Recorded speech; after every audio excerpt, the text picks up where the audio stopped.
보셨습니까? 저는 이제 어제까지 해서 네. 대강의 답은 나온 것 같아요. 아, 답이 나왔다. 제 마음속에는 답이 그려져요. 100% 어떤 증거를 가지고 확신은 알 수 없지만 한 90% 정도 추정은 되는 상황입니다. 의원님께서 전직 검사십니다. 네. 사건이 거의 다 이제 된 거예요. 네. 이제 일단 결론부터 얘기를 하면 예. 제가 제 마음속에 그리는 얼개는 이런 겁니다. 그러니까 세월호 7시간 특히 마지막 오후 한 3시부터 5시까지 사이에 무슨 일이 있었을까? 네. 그러면 우리가 생각하는 성형수술이라든지 아니면 뭐 프로포폴이라든지 이런 건 아닐 수도 있다. 아닐 수도 있는데 전반적으로 봐서 대통령의 신체 건강과 정신 건강이 매우 좋지 않은 상태에 있다. 그러니까 어제 보면 네. 김상만 의사가 나와서 네. 대통령 혈액 검사를 했는데 면역에 관련된 검사고 호르몬과 연관된 부분이라고 네. 했고 예. 그다음에 그 KBS 부산 총국장을 했던 네. 최모 전 국장이 모 언론에서 인터뷰를 한 걸 보면 그렇습니다. 부신 기능 저하증이라는 예, 거거든요. 예. 신장 옆에 있는 조그만 신장의 기능을 보조하는 부신의 기능이 저하돼 있다라고 하는 건데 어제 또 그걸 엄청 사람들이 검색을 했어요. 네. 부신 기능 저하증이 뭔지 또. 네. 예.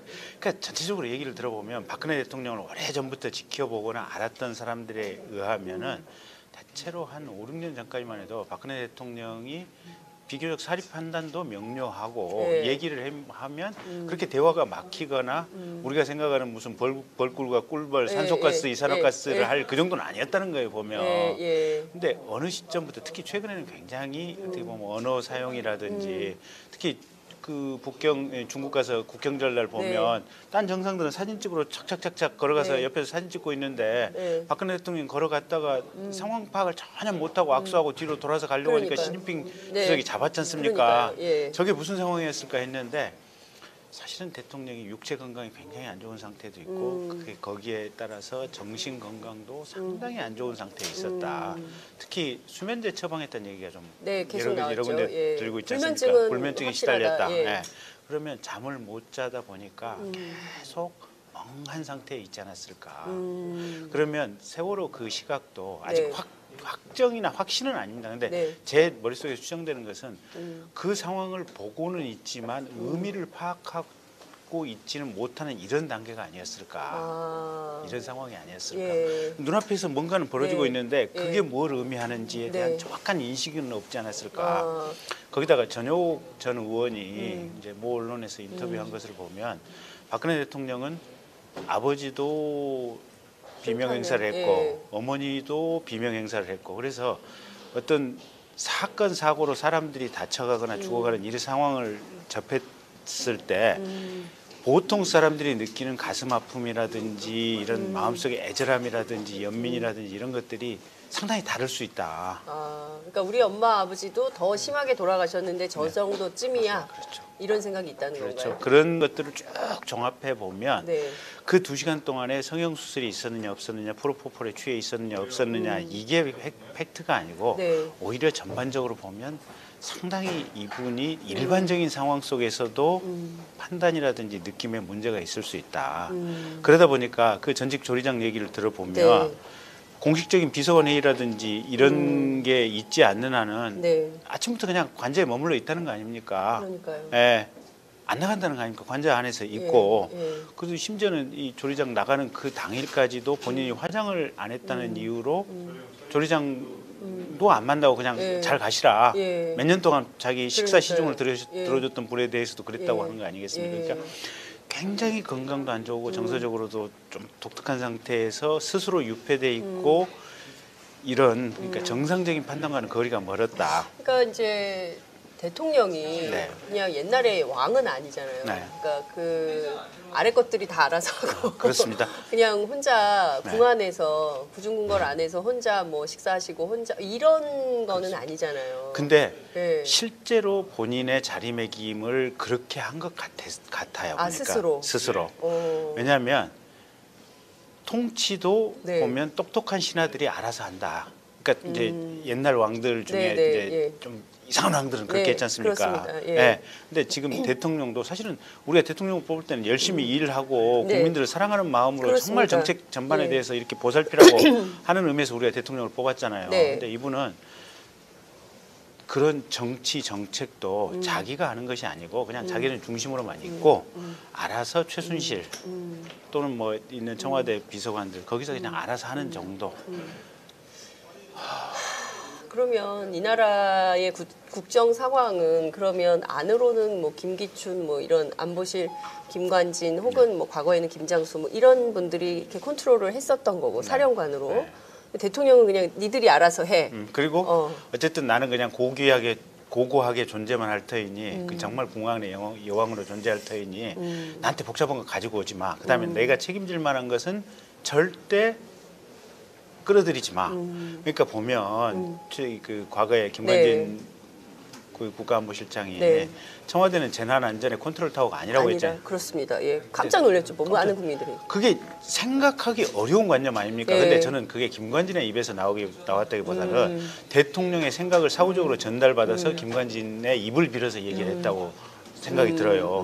뭐냐면 힘들고 굳고 책임이 질 만한 것은 청와대로 가지고 오지 마. 대통령 내 신변으로 가지고 오지 마. 밑에서 알아서 하는 거야. 그런 인식이라면 이게 지금 우리 국민들이 그동안 그 원칙과 신뢰의 정치인의 이미지로 그리고 국가와 결혼했다고 하니까 오로지 국민만을 위해서 봉사할 거라고 믿고 그 수많은 사람들이 그러니까 표를 줬는데 국민만을 위해서 봉사한다는 것은 뭐냐면 이 양반은 이쁜 얼굴로 나와가지고 화사한 표정을 가지고 몇 마디 딱 해서 국민들에게 그냥 나는 존재한다. 나는 상징으로서 존재한다. 이 정도 의미만 던지는 것이 국가와 결혼했다고 생각을 하는 것 같아.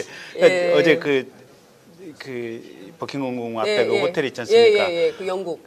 호텔도 보면 이게 뭐 그러니까 이게 샤워기 수도꼭지랑 다 그래서 왜 가는 거예요? 그러니까 도무지 이해할 수 없는 게 하루 그러니까 일종의 이제 직장인의 개념으로 하면 출장 간 거예요. 네. 하루 출장 갔는데 그 호텔 매트리스 뜨더라. 뭐 저는 제일 이해할 수 없는 게 그 장막하고 거울이에요. 그러니까요. 조명. 그러니까요. 그러니까 거기도 네. 그 데리고 간 게 네. 어쨌든 미용사, 분장사는 반드시 현지에 데리고 갔다는 거 아니겠습니까? 네. 요새도 들어간대요. 네. 그 분장사하고 네. 저기 헤어 디자이너는. 네. 네. 그리고 얼굴에 이렇게 파란 먹는 것은 먹는 거. 세월하고 파란 먹는 것은 청와대 안에서 금기라는 거 아니겠습니까? 그만큼 성형 수술이 빈번하게 있었고 성형과 관련된 시술이 빈번하게 있었고 네. 그 점에 대해서는 청와대 의료진을 포함해서 어제 의료진들 다 거짓말했다고 봐요. 다 알고 있었는데 일부러 모른 척한 거예요. 그게 보면. 그럼 전부 위증죄로 고발을 그렇죠. 해야 되는 거 아니에요? 네. 네. 근데 어쨌든 상황은 본인은 화사한 이 얼굴을 가지고 어디 와서 이렇게 프롬프터에 써 있는 내용 그냥 근엄하게 몇 마디 읽고 돌아감으로써 그냥 자기 역할을 다 했다라고 생각하는 거예요. 보면 나는 그냥 그 국가의 중심으로만 존재한다. 네. 정말 우리 국민들 입장에서 보면 충격적인 얘기들이 많이 나오는데요. 그러니까 중요한 포인트는 어제 이제 이병석 전 주치의는 정신적으로 문제가 없어 보인다 이렇게 네. 주장은 했습니다. 네. 그렇지만 어제 나온 증언들을 종합해 보면 대통령이 최소한 일주일에 3번 이상 주사를 네. 맞았다는 거예요. 네. 그죠? 그러니까 이게 건강에 일단 첫째 육체 건강에 안 좋으니까 네. 그렇게라도 연명을 하는 거예요 보면. 주사를 맞아야 좀 자기가 건강해진다. 네, 그다음에 그러니까 부신 기능 저하증이 맞는 것 같아요 보면. 그러면 이 부신 기능도 저하됐지 저녁에 네. 잠도 못 자지 이런 상태고 거기다가 밖으로 나가서 이렇게 보면 구체적인 정책 얘기를 하면 자기가 할 말이 없는 거예요. 할 실력도 안 되고 스스로는 어느 정도 그것도 인식을 하고 있고 그러니까 밖으로 나가서 할 얘기를 할 자신은 없고 그러다 보니까 안에 유폐돼 있고 그러면서 이 얼굴 표정은 이쁘게 해서 사람들 앞에서 나타나야 되니까 결국은 주사를 계속해서 맞는 거예요. 그다음에 성형을 계속해서 하는 거고. 그러니까 일종의 무슨 연기자처럼 그렇게 뭐 자기가 자리매임을 할 수 있는 게 딱 그 부분이다라고 생각을 하는 거예요. 그게 나의 역할이 다다. 그렇죠. 그러면 구체적인 뭐 장관을 구하고 수석을 구하고 이런 부분들은 최순실을 통해서 이렇게 구해 오는 거고 그다음에 소소한 어떤 지령이라든지 의사결정은 김기춘이라든지 우병우 같은 어떻게 보면 나름대로 강한 추진력을 있는 사람들한테 거기다 그냥 맡긴 맡긴다기보다도 누군가 해주면 그걸 그냥 그렇게 묵인하는 이런 상황들. 그러니까 정말 국민들 입장에서 보면 야 이거는 우리가 헛개비를 뽑았구나라는 생각을 할 수밖에 없는 지경에 그렇죠. 이르는 것 같습니다. 국민 모두가 반성을 해야 되고요. 그러니까 결국은 사람의 인지력의 한계가 어딘가인데 저는 이런 지점도 있다고 봐요. 네. 그러니까 국민 모두가 헛개비에 속아서 산 게 우리 김대중 대통령께서도 언젠가 이런 말씀을 하셨어요. 박근혜 씨가 대통령이 한번 돼서 네. 동서화합에 균열된 대한민국의 동서화합을 마지막으로 방점을 찍는 역할을 했으면 좋겠다. 지금 까놓고 보면 얼마나 턱없는 생각입니까? 근데 심지어는 그 공부를 열심히 하고 사무를 치열하게 이렇게 바라봤던 김대중 대통령마저도 그런 헛개비 같은 환상을 가지고 있었어요. 그러니까 일반 보통 민초들이야 어떻겠습니까? 당연하죠. 거기다가 박정희 시대의 향수에 젖어 있는 어르신들 입장에서는 더더군다나 그냥 그 헛개비 도깨비에 홀려가지고 다 우리가 이렇게 살아온 거예요. 그러니까 저는 정말 이해할 수 없는 게 우리 어르신들이 사실 산업화는 그분들이 하신 거잖아요. 그렇죠. 예? 그 노동 현장에서 그렇죠. 또 베트남 전쟁에 끌려가고 또 저기 독일 광부로 간호사로 다 다녀오신 그분들이 바로 산업여군인데 이게 바로 무슨 박정희 대통령 덕에 우리가 먹고 사는 것처럼 인식하는 분들이 여전히 있더라고요. 그러니까 이번에 봤더니 이제 더불어민주당 안민석 의원이 그 독일에 가서 정유라 씨의 행적도 파헤쳤지만 또 다른 측면에서는 박정희 전 대통령의 재산 내역도 이번에 독일 검찰이 추적을 하고 있다는 겁니다. 그러니까 이게 그 1970년대 유신 통치부터 지금까지 있었던 이른바 박정희의 유산 그렇죠. 이런 것들이 아직도 차명으로 혹은 페이퍼 컴퍼니 형태로 최순실 씨, 그러니까 일종의 최 씨 일가가 재산 관리를 하면서 이렇게 결탁해온 관계가 아니었냐. 그렇죠. 네? 그러니까 박근혜 지금 대통령은 보면 최태민 또 그 따님들이 뭐랄까 그냥 그 자신들의 도구를 하나 키워온 거예요. 보면 도구를. 그래서 이 훌륭한 도구를 자신들의 치부, 자신들의 어떻게 보면 사회적 영향력 유지를 위해서 절대로 놓칠 수 없는 끝끝내 자기들 품 안에 안고 가야 되는. 그래서 그냥 어떻게 보면 이 박근혜 대통령에게는 몸종처럼 이렇게 해온 거 아니에요? 보면. 그래서 박근혜 대통령이 그런 말을 한 것 같아요. 최순실 씨가 나한테 눈도 제대로 못 떴다. 그렇죠. 내 앞에서 눈도 똑바로 못 떴다. 그런 얘기가 그래서 나온 거군요.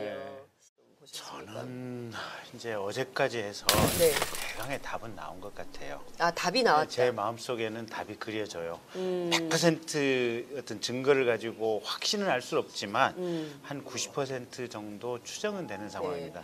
의원님께서 전직 검사십니다. 사건이 거의 다 이제 된 거예요. 네. 이제 일단 결론부터 얘기를 하면 제가 제 마음속에 그리는 얼개는 이런 겁니다. 그러니까 세월호 7시간 특히 마지막 오후 한 3시부터 5시까지 사이에 무슨 일이 있었을까? 그러면 우리가 생각하는 성형수술이라든지 아니면 뭐 프로포폴이라든지 이런 건 아닐 수도 있다. 아닐 수도 있는데 전반적으로 봐서 대통령의 신체 건강과 정신 건강이 매우 좋지 않은 상태에 있다. 그러니까 어제 보면 김상만 의사가 나와서 특히 그 중국 가서 국경절 날 보면 딴 정상들은 사진 찍으러 착착착착 걸어가서 옆에서 사진 찍고 있는데 박근혜 대통령이 걸어갔다가 상황 파악을 전혀 못하고 악수하고 뒤로 돌아서 가려고 하니까 시진핑 주석이 잡았지 않습니까? 저게 무슨 상황이었을까 했는데 사실은 대통령이 육체 건강이 굉장히 안 좋은 상태도 있고 거기에 따라서 정신 건강도 상당히 안 좋은 상태에 있었다. 특히 수면제 처방했다는 얘기가 좀 여러 군데 들고 있지 않습니까? 불면증이 시달렸다. 그러면 잠을 못 자다 보니까 계속 멍한 상태에 있지 않았을까. 그러면 세월호 그 시각도 아직 확정이나 확신은 아닙니다. 근데 제 머릿속에 추정되는 것은 그 상황을 보고는 있지만 의미를 파악하고 있지는 못하는 이런 단계가 아니었을까. 이런 상황이 아니었을까. 눈앞에서 뭔가는 벌어지고 있는데 그게 그러다 보니까 그 전직 조리장 얘기를 들어보면 공식적인 비서관 회의라든지 이런 게 있지 않는 한은 아침부터 그냥 관저에 머물러 있다는 거 아닙니까? 그러니까요.